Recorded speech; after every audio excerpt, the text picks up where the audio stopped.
Hello and welcome back to your own channel medico Swami. Subscribe नहीं किया है तो सब्सक्राइब करके रखो। बहुत सारे बच्चे हैं जो वीडियो देख रहे हैं लेकिन चैनल को सब्सक्राइब करके नहीं रखा है। दूसरी जो मोस्ट इम्पॉर्टेंट चीज़ है वो ये है कि टाइम टेबल आ चुका है, मतलब पहले ही आ चुका था लेकिन अभी पोस्टपोन हो चुका है। तो अभी भी बहुत सारे लोगों को ये डाउट है कि ये टाइम टेबल हमारा है या किसी और का है। जिन स्टूडेंट्स की मेन जो कन्फ्यूजन है वो है थर्ड ईयर में जिन लोगों की एग्ज़ामिनेशंस जुलाई में हुई थी, तो क्या ये वाली एग्ज़ामिनेशन में वो एलिजिबल है देने के लिए। तो यूनिवर्सिटी साइड से ऐसा कुछ भी क्लियर नहीं हुआ है। उन लोगों ने जो पहले टाइम टेबल डाला था 8 या 9 सितंबर से जो एग्ज़ामिनेशंस होने वाली थी, उस टाइम टेबल में उन्होंने मेन और सप्ली एग्ज़ामिनेशन 2022 सितंबर के लिए डाला था। लेकिन अभी वाला जो टाइम टेबल डाला है उसमें उन्होंने मेन या सप्ली कुछ भी नहीं लिखा है, डायरेक्ट टाइम टेबल ही दे दिया है और फाइनल ईयर एग्ज़ामिनेशंस के लिए कहा है। अब देखते हैं कि क्या होगा और क्या नहीं होगा। मंडे को पता चलेगा कि क्या उनका कहना है। आगे के सेशंस अगर आप लोगों ने नहीं देखे हो तो चैनल पर जाकर के आप वो सारे के सारे सेशंस देख सकते हो। हम लोग पीछे से आगे की और चैप्टर्स को चला रहे हैं। चैप्टर नंबर 17 है mental health. A mentally healthy persons feels right towards others. शायद ये चैप्टर हो गया था या मैंने बताया था, नहीं ये मैंने आपको सिर्फ बताया था, ठीक है। हेल्थ, जैसे कि WHO ने कहा है कि health is not merely the absence of disease. सिर्फ और सिर्फ एब्सेंस ऑफ डिसीज़ को हेल्थ में हम लोग कंसीडर नहीं करेंगे। एक पर्सन को हेल्दी कहने के लिए उसके अलावा भी कई सारी चीज़ों को हमें ध्यान में रखना होगा। जैसे health is defined as a state of complete physical, mental and social wellbeing and not merely the absence of disease और infirmity. A sound mind and a sound body has been recognized as a social ideal for many centuries. Sound body and a sound mind, ये दोनों चीज़ें होना चाहिए। Person की physical health भी important है, mental health भी इम्पॉर्टेंट है। अगर वो दोनों ही तरीके से हेल्दी है तो ही उसे एक हेल्दी ह्यूमन बीइंग कंसीडर किया जाएगा। हेल्थ की डेफिनेशन को बहुत अच्छे से याद कर लेना क्योंकि हेल्थ की डेफिनेशन WHO के अकॉर्डिंग हर साल आती ही आती है। अब एक मेंटली हेल्दी पर्सन की क्या क्या कैरेक्टरिस्टिक होगी। तो mental health is not मियर the absence of mental illness. ये हमें हर जगह बताया ही जा रहा है कि अगर किसी भी पर्सन को हमें हेल्दी कहना है तो उसमें सिर्फ डिसीज़ की एब्सेंस ज़रूरी नहीं है। He feels comfortable about himself, that is, he feels reasonably secure and adequate. उसे खुद के लिए कंफर्टेबल लगता है, खुद के लिए अच्छा लगता है। वो जहाँ रह रहा है वहाँ वो खुश है, उसे खुद के लिए सेफ फील होता है, कंफर्टेबल फील होता है, सिक्योर फील होता है। He neither underestimates nor overestimates his own ability. ना तो उसे किसी चीज़ का डर है, ना तो उसे किसी चीज़ का बहुत ज़्यादा ईगो है। जो हम लोग नॉर्मल अगर लैंग्वेज में बात करें तो he accepts his shortcomings, he has self respect. अगर उससे कोई चीज़ नहीं आती है या कोई बात नहीं पता है तो वो उसे मानने की हिम्मत रखता है और वो खुद के लिए रिस्पेक्ट रखता है। Second, the mentally healthy persons feels right towards other. पहली चीज़ में हम लोगों ने देखा कि अगर वो मेंटली हेल्दी है तो वो खुद के लिए अच्छा फील करेगा। सेकंड चीज़, अगर आप मेंटली हेल्दी हो तो आप दूसरे के लिए भी अच्छा फील करोगे। होता क्या है, जब हम लोग चिड़चिड़े होते हैं या गुस्से में होते हैं तो हम खुद का गुस्सा किसी और पर निकाल देते हैं। वो कब होता है, जब हमारी मेंटल स्टेट प्रॉपर नहीं होती है। लेकिन अगर हम लोग मेंटली हेल्दी है तो मैं खुद में भी खुश रहूँगी, मैं आपके साथ भी खुश रहूँगी, मैं किसी और से मिलूँगी मैं उसके साथ में भी खुश रहूँगी।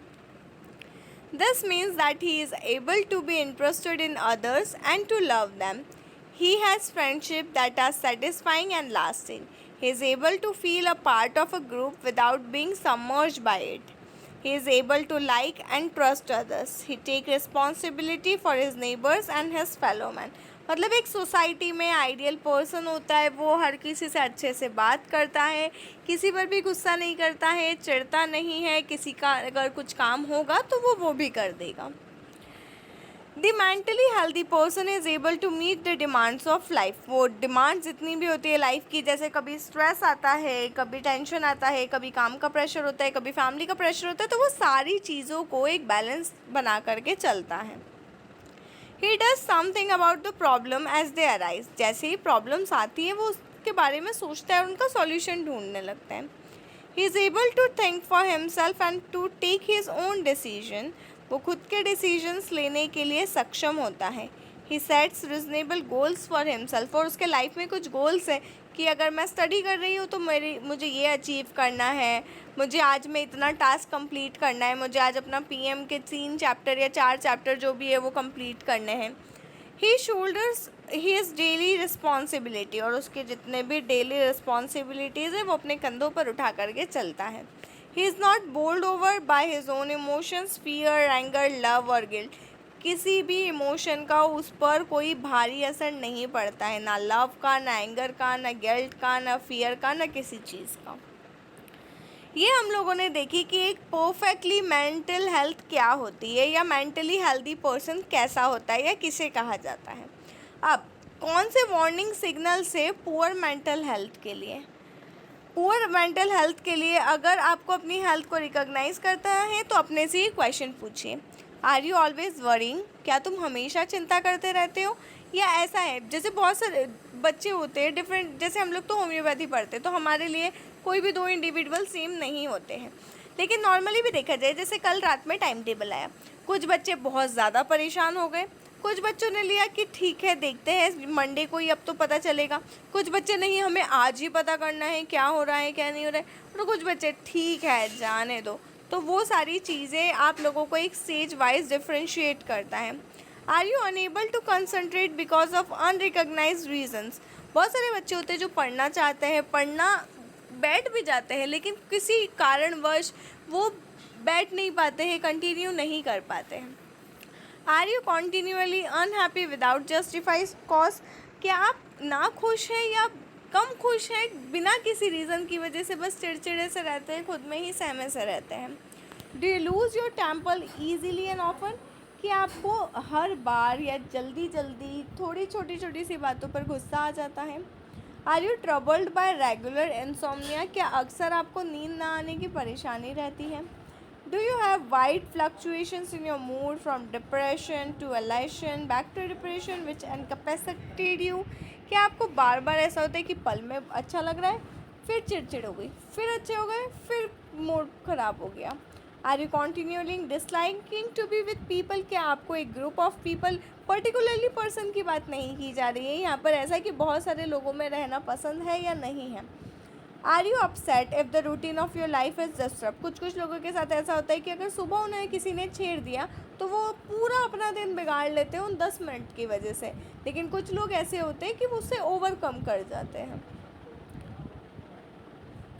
Do your children consistently get on your nerves, ये तो ठीक है अपने काम का नहीं है। Are you browned off and constantly bitter, क्या आप एकदम से गुस्सा हो जाते, चिढ़ जाते और किसी को भी कुछ भी बोल देते हैं, गाली वगैरह दे देते। Are you afraid without real cause, क्या बिना किसी कारणवश भी आप चिड़चिड़े हो जाते हैं। Are you always right and the other person wrong, ये आजकल की दुनिया में थोड़ा सा ज़्यादा हो गया है कि लगता है कि हाँ मैं ही सही हूँ बाकी सब तो गलत है। Do you have numerous aches pains और which no doctor can find a physical cause, क्या बिना किसी फिजिकल कॉज के आपका शरीर में थकान, दर्द और ये तनाव सब बना रहता है। अगर ये साइंस मिलते हैं तो आपको अपनी मेंटल हेल्थ पर ध्यान देना चाहिए और इन चीज़ों को ओवरकम करना चाहिए। अब टाइप्स ऑफ मेंटल हेल्थ क्या होती हैं, जो इंटरनेशनल क्लासिफिकेशन ऑफ डिसीज़ है आईसीडी ने मेंटल और बिहेवियरल डिसऑर्डर्स को क्लासीफाई किया है as organic, including symptomatic mental disorders जैसे डिमेंशिया हुआ, डेलीरियम हुआ, mental and behavioural disorder due to psychoactive substance use जैसे harmful use of alcohol, opioid dependency syndrome, schizophrenia हुआ जिसमें पैरानॉइड शीज़ोफ्रेनिया हुआ, डिल्यूजन हुआ, मूड डिसऑर्डर हुआ, न्यूरोटिक स्ट्रेस रिलेटेड हुआ, बिहेवियरल सिंड्रोम हुआ, disorder of adult personality and behaviour हुआ, mental retardation है, डिसऑर्डर ऑफ साइकोलॉजिकल डेवलपमेंट है, जैसे बच्चों का ना बोल पाना, ना चल पाना, ना सुन पाना छोटी उम्र में, behavioural and emotional disorder with onset usually occurring in childhood and adolescence जैसे हाइपरकाइनेटिक डिसऑर्डर है, कंडक्ट डिसऑर्डर है, अनस्पेसिफिक मेंटल डिसऑर्डर। इसमें से अभी तक जितना हम लोगों ने पढ़ा उसमें आता है कि मेंटली हेल्दी पर्सन आप किसे कहेंगे और हेल्थ की डेफिनेशन क्या है। थर्ड में हम लोग देखेंगे कॉजेज़ ऑफ मेंटल हेल्थ क्या है। जो हम लोगों ने इधर देखा वही का वही है। सबसे पहला होता है ऑर्गेनिक कंडीशन, जैसे अगर आपको कोई भी डिसीज़ है तो आप अपने आप ही आप नहीं फील करोगे अच्छा। जैसे अगर मान लो हमें खाते वक्त भी हमारे दांत के बीच में कुछ अटक जाता है तो जब तक हम उसे नहीं निकालते तब तक हमारा ध्यान वहीं होता है। तो अगर आपको किसी पर्टिकुलर ऑर्गन पार्ट या सिस्टम की डिसीज़ है तो उसके बाद में थोड़ा सा मुश्किल हो जाता है कि आप मेंटली हेल्दी और फिज़िकली हेल्दी फील कर सको। सेकेंड, हेरिडिटरी, जैसे अगर आपकी फैमिली हिस्ट्री में किसी को शीज़ोफ्रेनिया, हेल्यूसिनेशंस, डिल्यूशंस का बीमारी रहा हो तो वो आपको ट्रांसमिट होता है, तो आपकी मेंटल हेल्थ अफेक्ट होती है। Social and pathological causes, social and pathological causes में क्या होता है, इमोशनल स्ट्रेस, टेंशन, इंडस्ट्रियलाइजेशन। आप ऐसे फैमिली या ऐसे बैकग्राउंड से बिलोंग करते हैं जहां आपके पापा का ट्रांसफ़र बार बार अलग अलग जगह हो रहा है, तो आप जब तक उस जगह के लिए अपने आप को ढालते हैं फिर आपको नई जगह जाना पड़ता है, तो ये इस चीज़ की वजह से भी बहुत ज़्यादा स्ट्रेस बढ़ता है, इमोशंस बिगड़ते हैं पर्सन के। और जब छोटे बच्चों के साथ ऐसा होता है, उनके लगातार फ्रेंड्स बदलते रहते हैं, कोई ग्रुप नहीं होता है, जहाँ जाते हैं वहाँ ज़ीरो से स्टार्ट करना होता है, तो वो थोड़ा सा डिप्रेशन की ओर जाते रहते हैं। Crucial points in life cycle of a human being. Crucial points क्या क्या होते हैं? तो प्री नेटल पीरियड होता है। प्री नेटल पीरियड में क्या होता है, प्रेगनेंसी एक बहुत ही ज़्यादा स्ट्रेसफुल पीरियड होता है वुमेन के लिए। They need help not only for their physical but also for emotional needs. First 5 years of life भी बहुत ज़्यादा क्रूशियल होते हैं, आप उसमें सारी चीज़ें सीखते हैं। फिर आता है आपका स्कूल चाइल्ड। स्कूल चाइल्ड में उसका सारा का सारा आपका ग्रोथ एंड डेवलपमेंट होता है। फिर आता है सबसे महत्वपूर्ण पड़ाव जिसे हम लोग कहते हैं adolescence.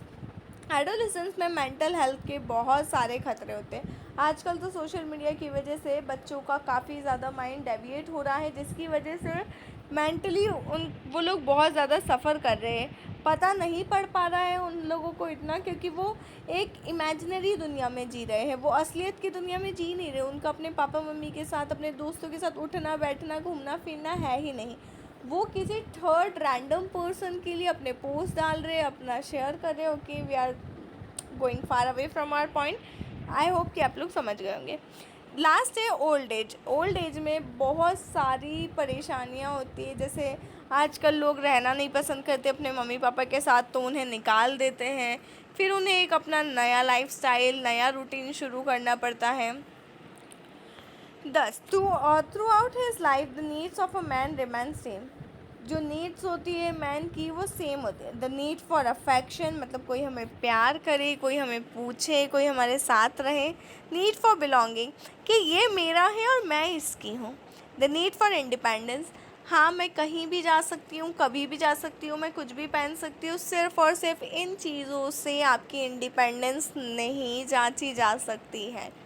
I was thinking about to make an video upon this topic, लेकिन मुझे कुछ प्रॉपर समय नहीं मिल पा रहा है।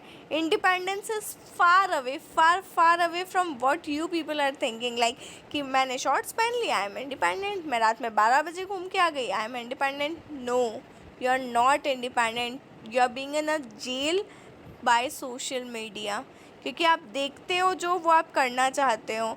कई बार गर्ल्स कंफर्टेबल नहीं होती है लेकिन फिर भी शॉर्ट क्लॉथ्स में घूमती है, क्यों? Because it's a fashion, it's a trend, you know.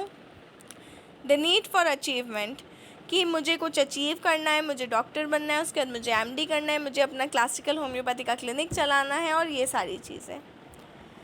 The need for recognition और अप्रूवल, मुझे लोग पहचाने जाने और मेरी एक अच्छी इमेज रहे सोसाइटी में। The need for a sense of personal worth, कि मेरा खुद का भी कुछ हो। The need for self actualisation, कि मैं क्या हूँ और मैं क्या कर सकती हूँ। The needs only differ in degree and quality importance at various ages. सारी ही एज में या सारे ही क्रूशियल लाइफस्टाइल चेंजेस जो हमने देखे, उसमें ये सारी सातों की सातों नीड्स, 7 माइलस्टोन्स या 7 फंडामेंटल थिंग्स हमें चाहिए ही होती हैं। उनकी सिर्फ हमें डिग्री डिफरेंट हो जाती है और क्वालिटी में या क्वांटिटी में चेंजेस आ जाते हैं। अब प्रिवेंटिव एस्पेक्ट क्या क्या होते हैं? तो प्रिवेंटिव एस्पेक्ट में 3 मोड्स आते हैं, primary, secondary and tertiary. Primary में क्या करेंगे, हम लोग सोशल इन्वायरमेंट को अच्छा बना देंगे, जिसकी वजह से हमारा जो मेंटल और फिज़िकल हेल्थ है वो अच्छा बना रहेगा। सेकेंडरी में early diagnosis of mental health important होता है। अर्ली डायग्नोसिस एंड ट्रीटमेंट पर हम इसमें काम करते हैं कि अगर आप लोगों को ऊपर जो हम लोगों ने 13-14 फैक्टर्स देखे उसमें से 5 से ज़्यादा फैक्टर्स मिल रहे हैं तो वो होगा अर्ली डायग्नोसिस, कि आप अभी के अभी उसे डायग्नोस कर पा रहे हैं और उसके लिए ट्रीटमेंट ले पाएंगे। देन आता है टर्शरी। टर्शरी प्रिवेंशन में क्या होता है कि हम लोग मेंटल इलनेस के जो ड्यूरेशन होता है उसे कम करने की कोशिश करते हैं, स्ट्रेस फ्री लाइफ जीने की कोशिश करवाते हैं पेशेंट से। अब मेंटल हेल्थ सर्विसेज में क्या क्या होता है, early diagnosis and treatment, rehabilitation, group and individual psychotherapy, mental health education, use of modern psychoactive drugs and after care services. तो मेंटल हेल्थ सर्विसेज करके अगर क्वेश्चन आता है तो आपको 6 पॉइंट्स लिखने हैं। कॉम्प्रिहेंसिव मेंटल हेल्थ नहीं आता है। अल्कोहल एंड ड्रग डिपेंडेंसी वही रहेगा जो हम लोग सालों से पढ़ते आ रहे हैं कि क्या होता है, लोग क्या लेते हैं क्या नहीं लेते हैं। अब इसमें पर्टिकुलरली क्वेश्चन कभी कभी आ जाता है कैनाबिस पर, ओपियम पर, इन 2 चीज़ों पर ज़्यादा क्वेश्चन आ जाता है, या बार्बिचुरेट्स क्या होते हैं। एक्टिव स्मोकिंग, पैसिव स्मोकिंग आप लोग जानते हैं। मैं वीडियो ज़्यादा लंबा इसलिए नहीं बना रही हूँ क्योंकि मुझे पता है कि आप लोगों का टाइम अभी बहुत ज़्यादा क्रूशियल है और उसे वेस्ट नहीं करना है। तो जो चीज़ें मुझे लगता है कि हाँ ये आपको पता होगी या ये आप कर पाएंगे वो मैं इतना ज़्यादा डीप में नहीं जा पाती हूँ। लेकिन अगर आप लोगों को लगता है कि मुझे करना चाहिए, अच्छे से पूरा ही एकदम डीप में एक्सप्लेन करना चाहिए, तो आप लोग कमेंट्स में बता सकते हैं। अब अगर पूछा जाए कि एडवर्स हेल्थ इफ़ेक्ट्स क्या होते हैं स्मोकिंग के, तो ये पूरा चार्ट बना हुआ है कि लंग्स में क्या क्या हो सकता है, हार्ट में क्या हो सकता है, कौन से ऑर्गन में कैसा अफेक्ट करती है। अब अगर कोई भी नहीं, चलो ठीक है, ये हम आपको अलग से क्वेश्चन में बता देंगे। तो ये था मेंटल हेल्थ के बारे में। मेंटल हेल्थ वाले चैप्टर में मेनली तो ये रिहैबिलिटेशन वाला पॉइंट पूछा जाता है। उसके बाद मेंटली हेल्दी पर्सन को कैसे रिकॉग्नाइज करेंगे, वार्निंग सिकनेस क्या है पुअर मेंटल हेल्थ के डेफिनेशन क्या है WHO के द्वारा। उसके बाद क्रूशियल पीरियड क्या है, अल्कोहल एंड ड्रग डिपेंडेंसी पर क्वेश्चन आता है, ओपियम पर आता है, एक्टिव या पैसिव स्मोकिंग पर आता है, बार्बिचुरेट्स पर आता है और रिहैबिलिटेशन पर क्वेश्चन आता है। बस इसके अलावा कोई क्वेश्चन नहीं आता है। तो ये था चैप्टर नंबर 17। कल के सेशन में ही हम लोग देखेंगे चैप्टर नंबर 16 के बारे में। 16 भी बहुत छोटा सा चैप्टर है, ये वाले चैप्टर्स छोटे छोटे से ही हैं। फिर उधर आते हैं आगे चैप्टर बड़े हैं, जैसे 5 और 6 बहुत ज़्यादा बड़ा है। लेकिन हम लोगों को ऐसे बहुत ज़्यादा चैप्टर्स नहीं पढ़ने। अगर आप लोगों ने इन चैप्टर्स की ये वीडियो भी देख ली है तो भी आप एग्जामिनेशन में तो अपीयर कर ही पाएंगे। So don't forget to subscribe to the channel. Thank you for watching.